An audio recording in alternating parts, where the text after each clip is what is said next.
রান্নায় যখন ঘিয়ের ছোঁয়া লাগে তখন স্বাদ আর গন্ধে অভিজাত্য ফুটে ওঠে। আসসালামু আলাইকুম, আমি রুমানা। আজ নতুন আরও একটি রেসিপি নিয়ে চলে আসলাম। আজ আমি বড় মুরগি রান্না করব। তো এখানে ফার্স্টে পাতিলটা বসিয়ে দিয়ে দিয়েছি সর্ষের তেল। সর্ষের তেলটা দিয়ে গোশটাকে সুন্দর করে কষিয়ে রান্না করব। এই তো এখানে সর্ষের তেলটা দিয়ে 1 কাপের মতো পেঁয়াজ কুচি অ্যাড করে দিয়েছি। দিয়ে দিয়েছি দারচিনি, এলাচ, তেজপাতা। এরপর কিন্তু পেঁয়াজটা একটু বাদামি কালার করে ভেজে নিয়েছি। এখন আমি পেঁয়াজটা ভাজার পর এখানে দিয়ে দেব সামান্য একটু পানি। পানিটা দিয়ে পেঁয়াজটাকে একটু নেড়েচেড়ে নিয়েছি। এরপর এখানে আমি এক এক করে মশলা অ্যাড করে দিব। দিয়ে দিয়েছি এখানে আমি রসুন বাটা 1.5 চামচের মতো, 1 চামচের মতো এখানে অ্যাড করে দিয়েছি আদা বাটা, জিরা বাটা অ্যাড করে দিয়েছি 1 চামচের মতো, হলুদের গুঁড়ো অ্যাড করে দিয়েছি 1 চামচের মতো, মরিচের গুঁড়ো অ্যাড করেছি 1 চামচের মতো, স্বাদ মতো এখানে লবণ অ্যাড করে দিয়েছি।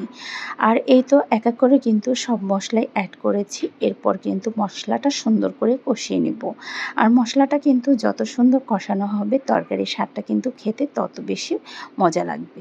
এই তো মাশাআল্লাহ, কালারটা কিন্তু অনেক সুন্দর হয়েছে, তেলটা সবই উপরে চলে আসছে। আর আমি এখানে সম্পূর্ণ গোশগুলো কিন্তু আগেই হলুদ আর লবণ, একটু মরিচের গুঁড়ো দিয়ে ভালো করে মেখে রেখে দিয়েছিলাম, যাতে পুরো মশলা আর লবণটা মাংসের মধ্যে ঢুকে।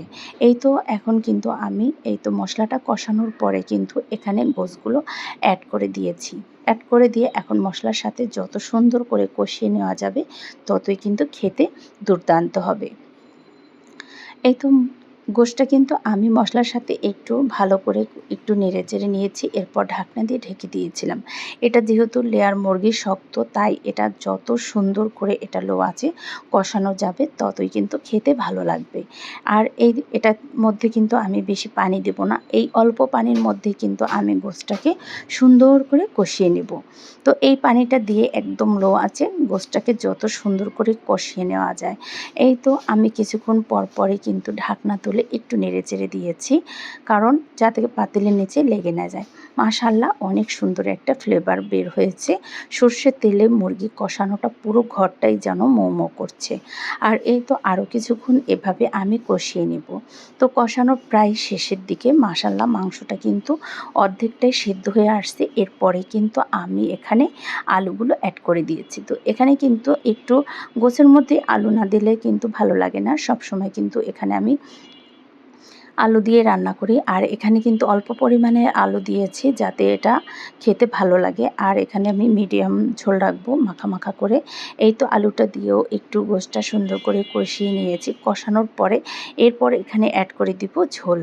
ঝোলটা দিয়ে আর কিছুক্ষণ রান্না করে নিব। তো আলু দিয়েও কিন্তু কষানো একদম শেষের দিকে। আর এখানে আমি একদম ফোটানো গরম পানিটা অ্যাড করে দিয়েছি।